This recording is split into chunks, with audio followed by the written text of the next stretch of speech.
Alec, today we have a listener request.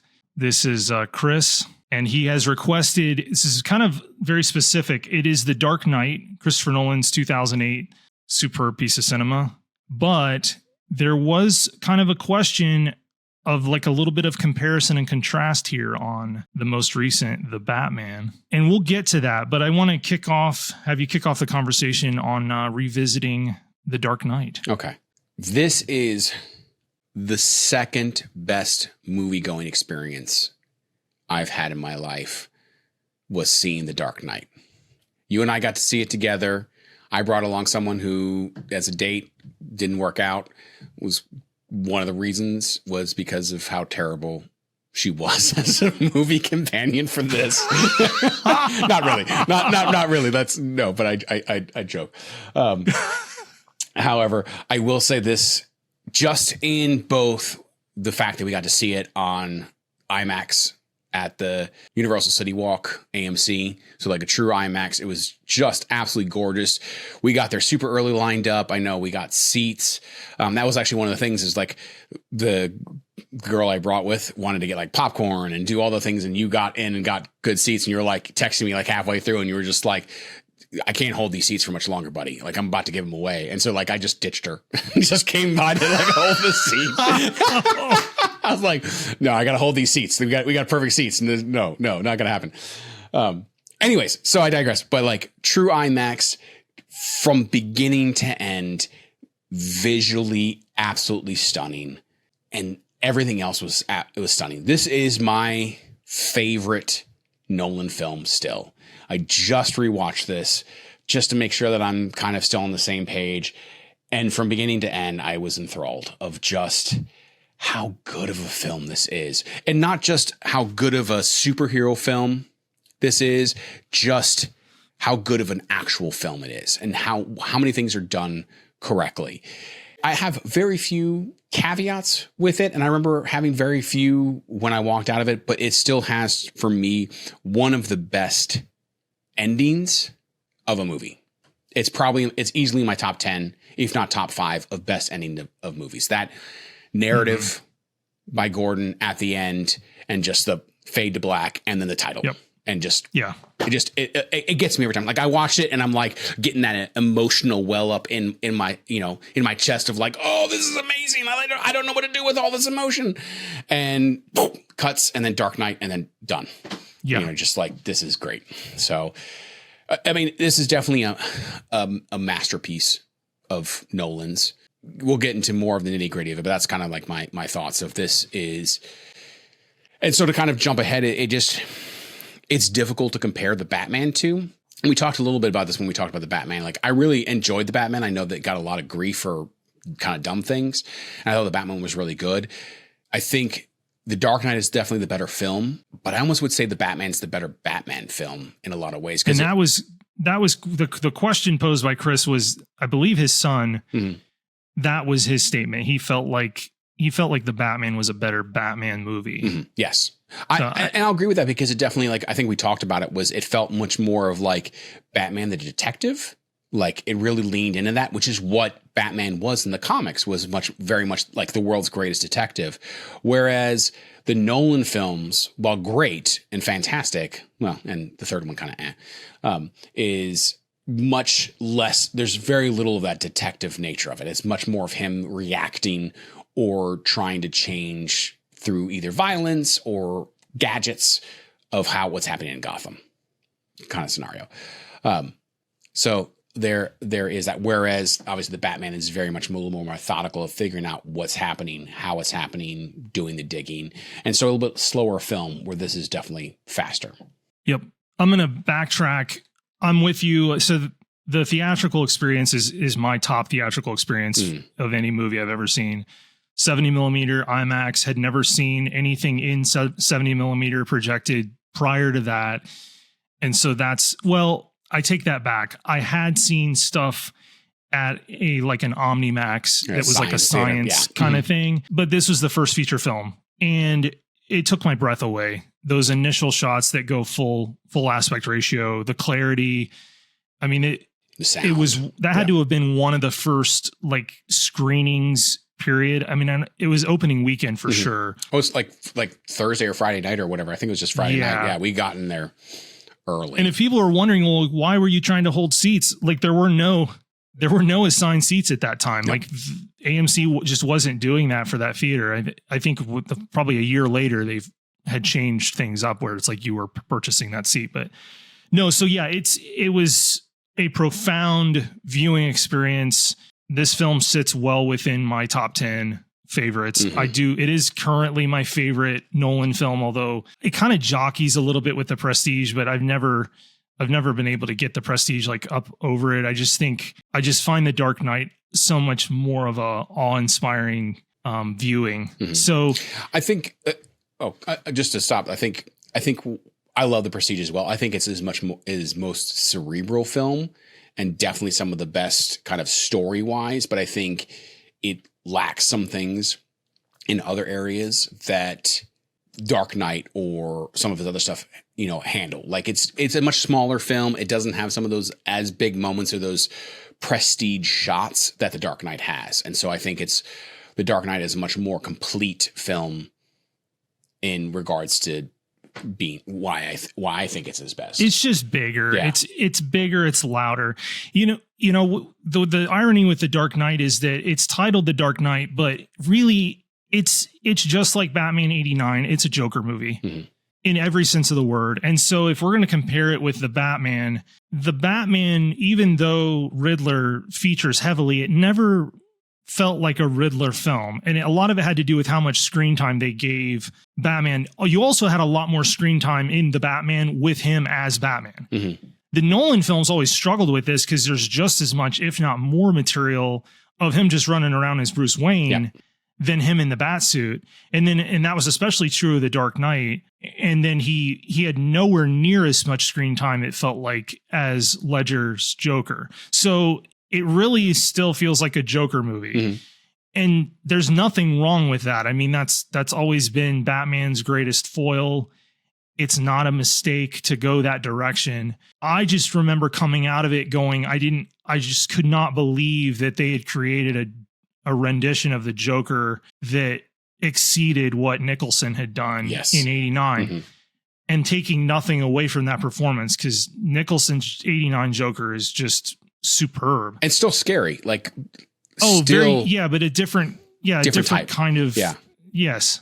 The Dark Knight for me kind of just goes so far above the other two films in the Nolan trilogy, because for me, I don't know if I've seen a better commentary in a movie on anarchist terror. And then you have the whole kind of moral question surrounding really intrusive surveillance techniques of citizenry. So it took if I'm going to point somebody to a piece of fiction that kind of tackles our post 9/11 America and a lot of the really heavy questions surrounding a lot of that stuff, that's The Dark Knight. Kind of feels like the movie that captured a lot of that. And you're talking about a movie then was only 7 years removed from The Towers.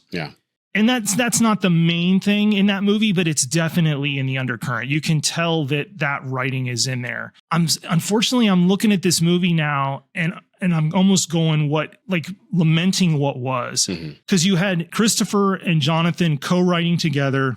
You had Wally Pfister as a cinematographer, and you had Hans Zimmer scoring. None of those things are true now. And I understand he just won an Oscar for Oppenheimer.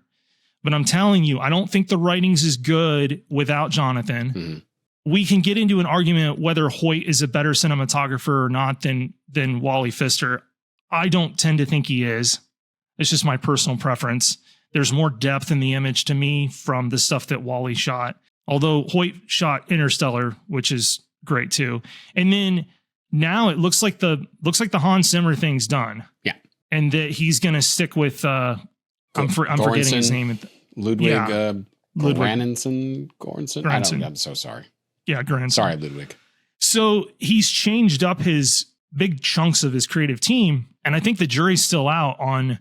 I understand Oppenheimer just swept, but I still don't put Oppenheimer in like the upper echelon of his films.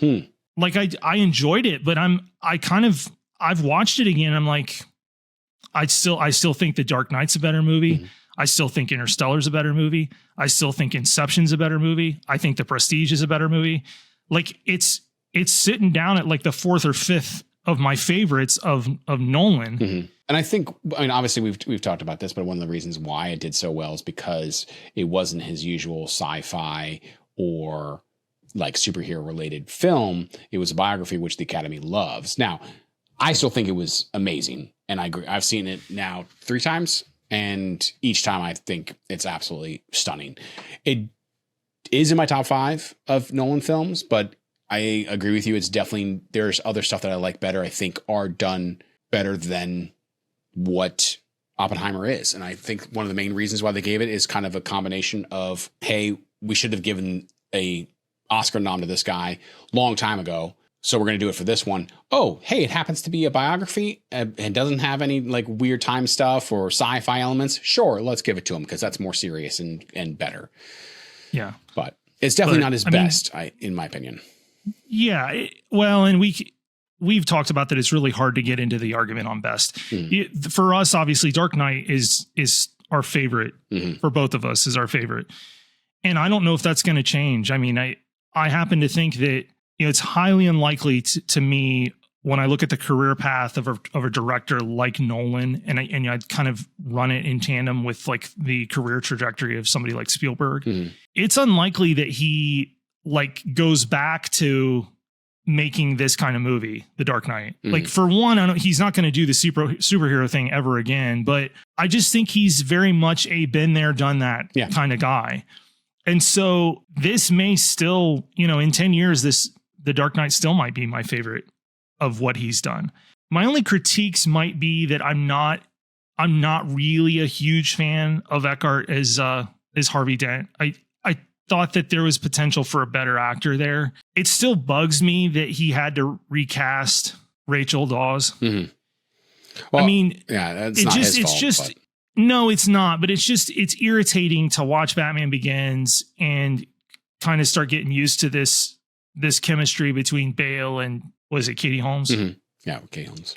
And then it's very jarring to go to Maggie for The Dark Knight. It's just, especially with a character that ultimately ends up being really, really important. Yeah. But that scene, Maggie plays it great. It's not really a knock on her performance. And that scene is just utterly devastating. Like that's where I really start to think that this thing separates itself, especially in the superhero genre, where I feel like it almost transcends the genre, and is scenes like that where everybody loses. There's nothing positive really that's come out of any of this. Like it's just utter devastation. It's interesting that he kind of had to retcon the ending with Dark Knight Rises. I don't really like that at all. Ignore that. Like that's one of my big complaints is that, because you're right, it's such a good ending. Gary Oldman delivering the line, that score by Zimmer, just picking up speed, the dogs coming after, it's tremendous. Well, and also not even just the visuals and the dialogue, but what it symbolizes too, of kind of the whole, I'm taking on this problem. Let me be the bad guy so the city can thrive, kind of a thing. You know, it's like there's a whole lot, but then of course gets thrown away really quickly. They undo it. It's terrible. In like 5 minutes. It's so bad. It's so bad. Yeah. And I don't. and honestly, it's hard too to get across, because I think you were so correct that the Joker is the ultimate foil to Batman, right? Yeah. And as much as the whole, you know, the series with Bane in the comics was great, not like, I don't feel like it really did it justice here in The Dark Knight Rises. And I also don't think Bane is as much of a foil to Batman as the Joker is. Like it feels like Bane can be fought, where the Joker is just chaos, is just, I mean, there's so many good lines that just, that get quoted all the time now, that are part of just the zeitgeist of moviedom, of just living, of, you know, you either die a hero or you live long enough to see yourself become the villain. So like that's huge. That's really, really big. But I mean, but then you have the whole, you know, some people just want to watch the world burn. the thing that Alfred talks about. And I love that line because it's so true that there are some people in this world that they don't want anything. They don't care about anything. They just want to see things burn. And I love that whole exchange between Bruce and Alfred with that, and the thief in Burma, and they could find nobody that had traded with this guy, and then they eventually just found the stash, and then I love the callback when he revisits it later in the movie. What'd you do? Burn the forest down. We burned the forest down. Yeah. It's these very subtle moments, these conversations that add so much more weight. I mean, there's so much subtext in this film, and that's why what punches up this dialogue. That's why this story is so good, because there's so much happening below the surface, or so many themes that Nolan is trying to get across in the movie that he's not really pushing it. It's just kind of there, and you have to kind of find it. You have to kind of feel it and see it. And it's just very subtle. It's just right there. There's great commentary on society and like how quickly would society devolve. And the perfect example is the two fairies. Mm-hmm. That's a powerful scene where the Joker completely misjudges humanity. Basically, he's got this warped sense of what society actually will end up doing. Mm-hmm. But obviously he had it all pre-rigged anyway. Yeah. Because he says that he's just like, oh yeah, the Joker's such a fascinating character in this, just with the amount of lying that he does. Mm-hmm. Like even down to the scars on his face. Love that his story every time. Yeah. You're not going to get any clear answer out of this guy. And and then he lies straight to Harvey, like that. I couldn't plan anything. Yeah. I'm just a dog, chasing out of the car. Yeah. It's a lie. Well, I mean, even if you look at it, so when he gives Harvey the gun and like cocks it or whatever, and he's holding on to it, if you look, his thumb's actually on the hammer. So even if the coin goes up to kill him, he pulls the trigger, nothing happens because he's got the hammer. Like, so he knows what he's doing. Like the character's completely in control. Yeah. Which is even more terrifying, right? Because he would almost be easier to fight if he was really that unhinged, but he's not. He's super calculating. Mm-hmm. It's a brilliant piece of writing, and then obviously Academy Award winning in Death. And I think terrible thing with Ledger. Yeah, just the amount of just a really bad situation. Yeah, I would have been interested to see how his career went. Now I think he would have won the Oscar even if he hadn't passed. I mean, it would have been hard pressed for. I think so. Yeah, hard pressed for everybody else because it's such a stunning thing of what he was able to accomplish. Now, like I was reading an article that was talking about like he had basically holed himself away in like a hotel somewhere for like 6 weeks trying to get the laugh right, trying to get the talking patterns, working out the character. Well, and isn't it Tom Waits is who he based the speech patterns on? Yeah. Tom Waits, who he's trying to base, and then he was basically kind of doing a couple things with like the clothes and the other stuff. And there was a lot that Nolan let him kind of not improv, but like bring to the character.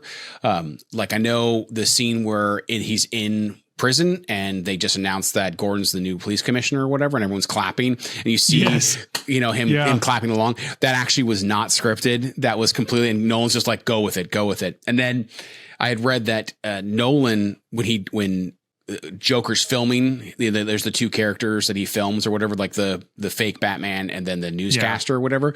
The first time Nolan kind of was there on set, but let Heath kind of just record it and direct it himself. And then he was like, wow, this is so fantastic. He just let Heath do the second one with the reporter by himself, was just like, I trust whatever this guy does because he's just so in character and so kind of has really a hold on what Joker would actually do.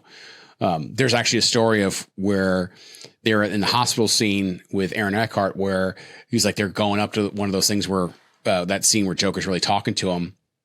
And he's like, he just sees Heath pacing, muttering to himself right before they say cut.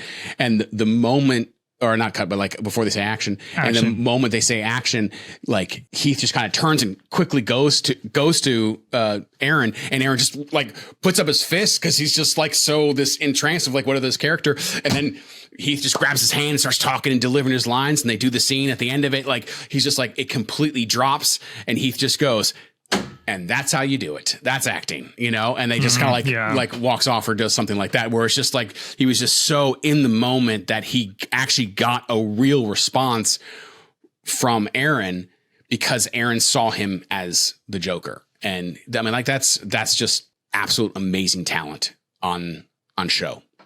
Yeah. For the entire movie. It is. There's nothing at that level of performance in the Batman. No. I do want to get back a little bit to some of the comparisons with the Batman. You're right. The whole detective element, which is ironically enough, like never been properly explored in a film, in a Batman film. They've had all these opportunities to do it. The closest you got was in The Dark Knight, where he threw that bullet fragment in and like analyzed it. It was such a throwaway scene. It was like, it didn't even feel like the world's greatest detective. It just felt like, oh, you've got all this hardware. Toys, yeah. Whereas in the Batman, he actually does do some pretty heavy lifting from a surveillance standpoint and study. And that made more sense. The other thing that we talked about when we did the Batman is the Batman's Gotham is so much better than the Gotham of the Nolan universe. Like the Nolan's Gotham's just Chicago, an amalgamation of New York, Chicago, and Pittsburgh. Like, and it really doesn't have it's not a character. And in the comics, Gotham is its own living, breathing thing. Mm-hmm. And you get that immediately in the opening voiceover of the Batman. Gotham looks like a living, breathing thing, much like Burton had established in the 89 film. Mm-hmm. So it does do several key things for a Batman movie better than anything with Nolan. He's on screen more as Batman. Yeah. They do that interesting thing where he's still trying to figure out who Bruce Wayne, the public facing version, is. Like, he's not really, that's kind of interesting takes. But as far as a movie, they're not in the same stratosphere for me. No. Like, they're not. And I was super impressed with the Batman and love it. Love the decision to simplify the car. And it feels really raw and like the beginning stages of the Batman, like he's still finding himself in the movie, The Batman, which I really liked, and kind of, you got to kind of grow with it. And so there's definitely differences there. The Dark Knight feels so much bigger than just a superhero movie, where the Batman feels like a superhero movie, or like a Batman movie. It feels like a Batman movie. Whereas the Dark Knight could kind of be not Batman related and still be really good. Like, you could put something else in there. So it's hard to really talk about too much, you know, obviously because it's a Batman movie, but there's a lot going on. There's a lot more commentary, a lot more subtext. And I think the Batman has that makes The Dark Knight that much better of a film. The Batman definitely feels smaller. Mm-hmm. It just feels more closed in. And I think a lot of that's the way they've kind of constructed Gotham just feels more cramped. Like, the whole city kind of feels like the Narrows. Mm-hmm. That was the only version of Gotham that it felt like Nolan had invested time into creating kind of a mood, and he really only used it in Batman Begins. Yeah. So, well, and also that train system that doesn't exist for any other of the films. Well, apparently they blew it up between Batman Begins and The Dark Knight. They just, like, that one section of it got destroyed, right, by Ra's al Ghul, and they probably just decided, we're just tearing all this out. It's just going all the way. I don't know. I think it transcends the genre. It does. It does. I liken it to Skyfall in that regard. Mm-hmm. Where it's Skyfall for me felt like it transcended the Bond. Like, it felt so much more than just a Bond film. Yeah. And The Dark Knight's the one that feels, of the three, feels more than just a Batman tale. Yeah. Batman Begins still feels just like a really, really good Batman movie. Mm-hmm. Dark Knight Rises feels like a flawed film with a pretty strong conclusion. It does some things right, but it's definitely the weakest of the three. I will say, this is, for me, and you know me, I'm always a movie one person. I always gravitate to the first installment. This is one of the few times where I'm a second movie. Like this is my favorite of the three. Like I would take it over Batman Begins. Well, and we haven't even discussed all of the Heat callbacks in this film too. Well, and he made the crew and cast watch like 8 or 9 movies or something like that. Like the first week they were on set or on call. They didn't actually do any shooting, do anything else. They just sat in a theater and they watched 2 movies a day, and one of them was Heat. He made everybody watch Heat because he's like, this is what I'm trying to get across. And probably a pristine 35 millimeter print of Heat absolutely. too. Absolutely. Why wouldn't you? You're Christopher Nolan. Come on. You're spending almost 200 million. I heard he got a hold of a really good print, 35 millimeter print of Saving Private Ryan before he shot Dunkirk as well. Oh, really? Oh, that makes sense. Basically told the crew, we're not making this movie, but from a quality standpoint, we're trying to make this movie. Yeah. Well, and I think that's what obviously the callback to Heat in this is probably also what he's trying to do. He's like, I'm not trying to recreate this bank heist scene, but I want to infer from it, or I want to bring this feeling into our bank heist. And then you cast the same guy, William, which I love as the bank manager. It's brilliant. He does a very good job of conveying to his crew the exact tone and mood that he wants to set with these movies. And that's the easiest way to do that is exactly what he does, is to sit everybody in a nice theater, get your popcorn and watch and be like, okay, can we capture the essence of this? We're not going to copy it. We're not going to duplicate it, but can we infuse our movie with what is working in this movie?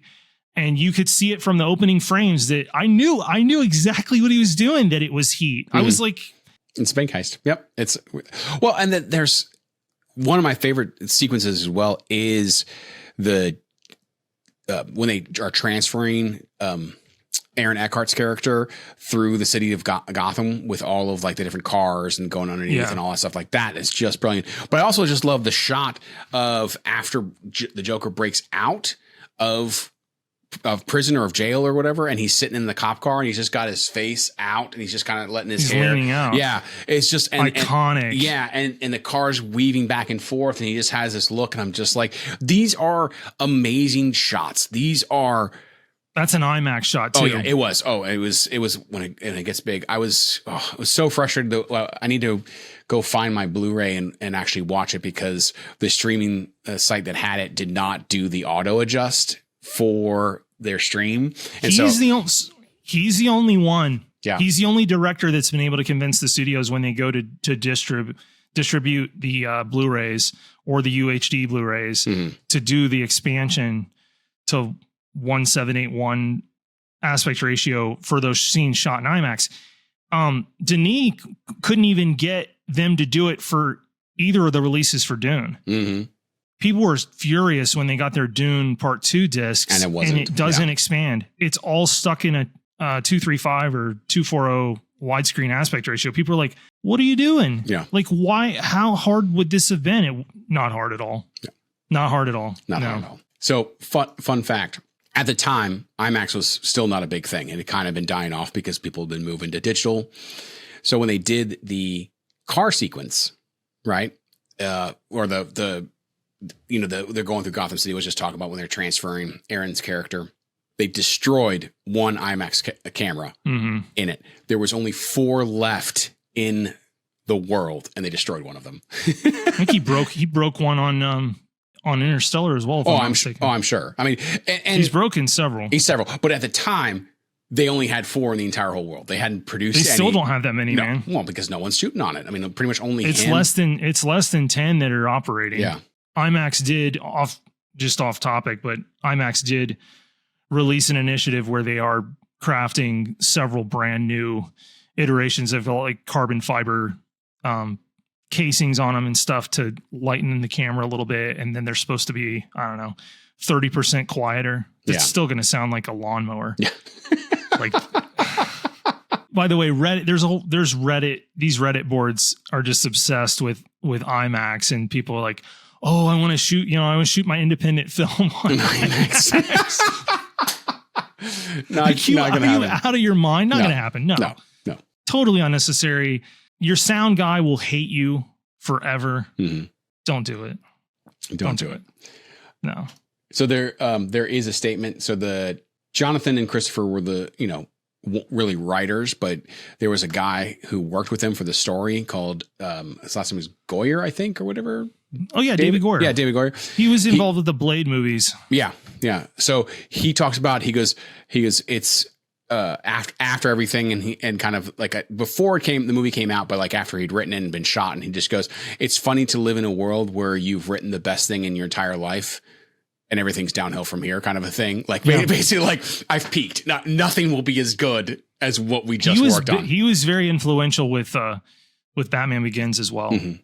Yeah. Yeah. Goyer was kind of I feel like he's kind of an encyclopedia of all things Batman, or at least had convinced Warner Brothers that he was, because they did a good job of creating these movies to be an amalgamation of several different Batman comic storylines.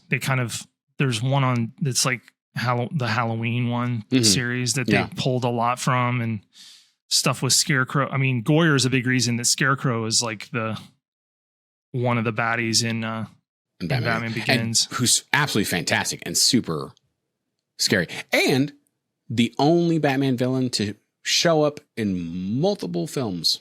Mm-hmm. Yeah, from all of he's in all three. He's in all three, and from all the Batman movies, he's the only one to transcend films. Yeah. So, and of course, good old Killian, who I think has outpaced. The only person he hasn't outpaced in Nolan films is not Bale. He's outpaced Michael Caine is the only one that has done more. Michael Caine. He's done. Michael Caine. Michael Caine's done more Nolan films than Killian, but I think Killian's second now. So I won't bury another Batman.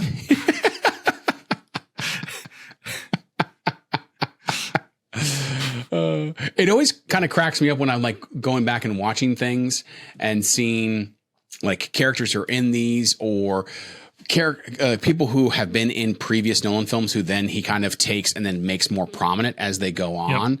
And it's just a lot of fun of like, he kind of is like, oh, I'm going to work with you again. Like, I really liked you. I'm going to pull you into this next one. Kind of like with Damon with Interstellar, and then he brings him on into Oppenheimer, and so it's all these kind of different stuff. And I really kind of enjoy that about Nolan, of like, he kind of is able to see kind of the diamond in the rough or whatever. There is a fun Ted Lasso connection here. So it's really brief and it doesn't really matter. I just kind of saw it and paused the movie and was like, did a deep dive. But when the Joker goes in to one of the, not the bar, but like the pool table room or whatever, and he's like dead, and then he comes back alive or whatever. One of the guys who is bringing him in, and one of his henchmen, and he doesn't have, I don't think he has any lines, and he doesn't really show up anywhere else. But he's one of the kind of the three hoodlums that are always freaking the bar, who are always giving Ted a bunch of grief or whatever, of like, you're crap or stuff like that. He plays one of those guys, and but he plays in the but you're right, because if you do go back and look, like if you go back to Dark Knight Rises, obviously it's not this movie, but if you go into Rises, into the when Bane raids the stock exchange, Glenn Powell's in there. As a day trader. Yep. Like, it's weird seeing people, they kind of pop up. It's like, it just shows you how long they've been kind of grinding and getting these little bit parts until they actually blow up, win the war of attrition. Yep. Yeah. And it's not or just go away. Yeah. Yeah. But it's always funny to me, the people who he doesn't work with again, like we haven't seen Aaron Eckhart show up in anything else.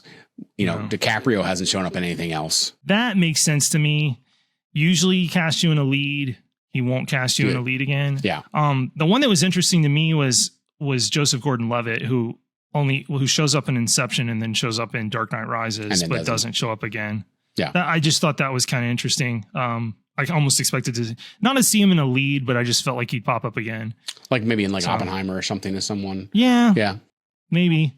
I could see him taking, who's the, played the scientist. Oh my goodness, his name escapes me. He was in Black Hawk Down. He took a big break, and now he's back. He's in Shyamalan's Hartnett. Yeah, I could see Gordon-Levitt doing the Hartnett character, in a lot of ways. Maybe. I'm kind of intrigued to see whether Hartnett shows up again in a Nolan picture or not. But it'd be fun. My goodness, I Dark Knight. I cannot say enough how much I love this movie and how great it was rewatching this, and how much now, because I didn't get to see the Switch, I need to go grab it from my boxes, grab the Blu-ray, and rewatch it again.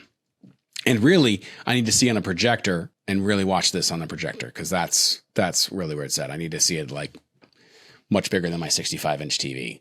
Well, a 65-inch TV is good. Yeah, it's good. But, it could work if maybe in a basement, say in a state like Kansas or whatever, with a good buddy of mine, you can watch it, I could always. I need to upgrade the sound system. You do. Because the sound mix on this is really quite good. Oh my goodness. And the soundtrack itself is absolutely amazing.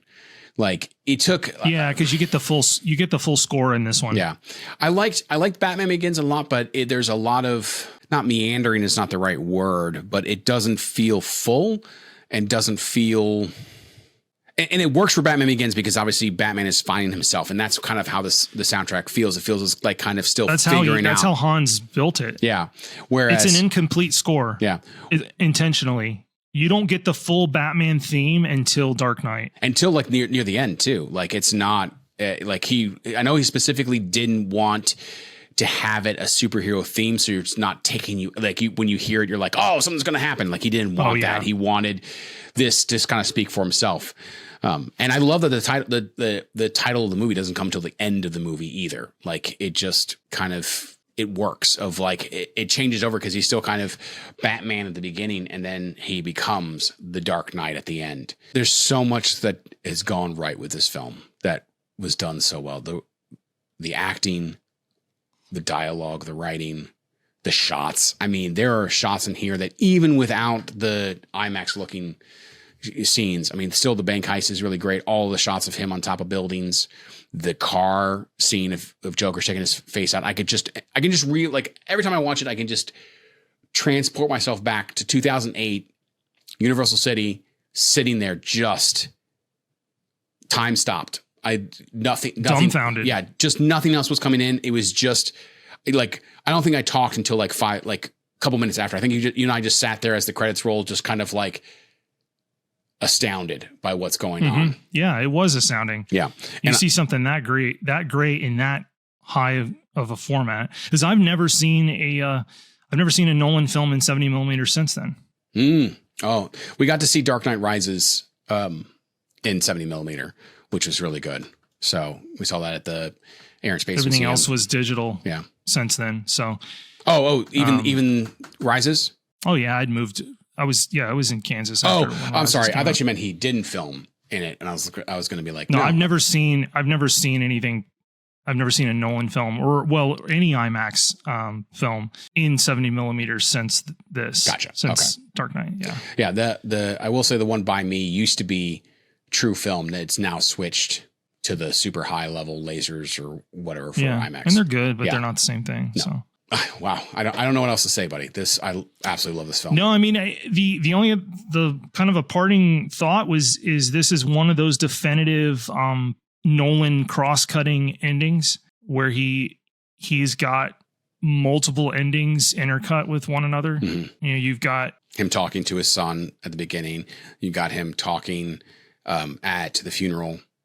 You've got Batman rolling off. You have Batman. You have Batman talking to him, saying sometimes people deserve to have their faith rewarded, and it's overlaid with the scene of Lucius punching in his name, which then destroys the surveillance machine. And then we're into "You'll Haunt Me," and then with a beautiful shot of Oldman smashing the bat signal. Yeah. So you get that intercut, and I think that's Nolan doesn't end all of his movies this way. Interstellar doesn't really have a particularly profound intercut that way.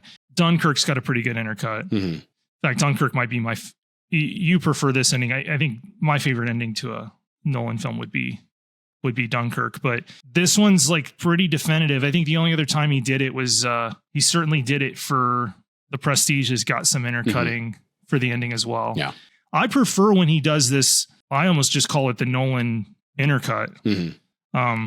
He didn't invent it or anything. It's just, I think he does it pretty much better than anybody else when he decides to use it. So, well, I'll allow you to term it the Nolan intercut. We'll go forward. Cinema A to B. that's just We're gonna easy way to describe it. The Nolan intercut, copyrighted 2024. Done.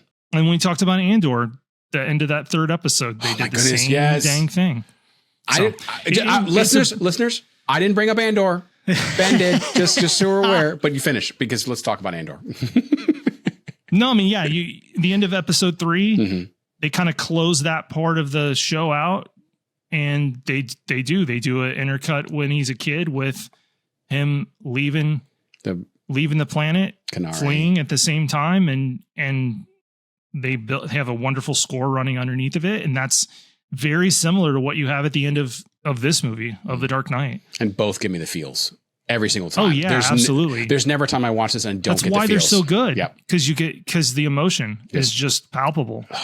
They have such a great way of grabbing you and pulling you in. Even if you're just like I remember I'll watch the last sequence of The Dark Knight, just like when when Batman says call it in, and he just does that last little thing. I'm not having anything else leading up to it. I'm just watching this scene on YouTube, and it still gives me the feels. It still is just like, oh, this snippet is so good that I'm just like, oh, wow. Okay. All right. By the way, before we close this off, I do have a brief little connection to the movie, which is that the kid that plays Gordon's son is an actor named Nathan Gamble, and I color graded an indie film that he starred in. Nice. Called 25 Hill. It was a soapbox derby movie, but he plays the lead in that. It was several years later. That was 2011, I think, that movie. He did. It's about 3 years. Yeah.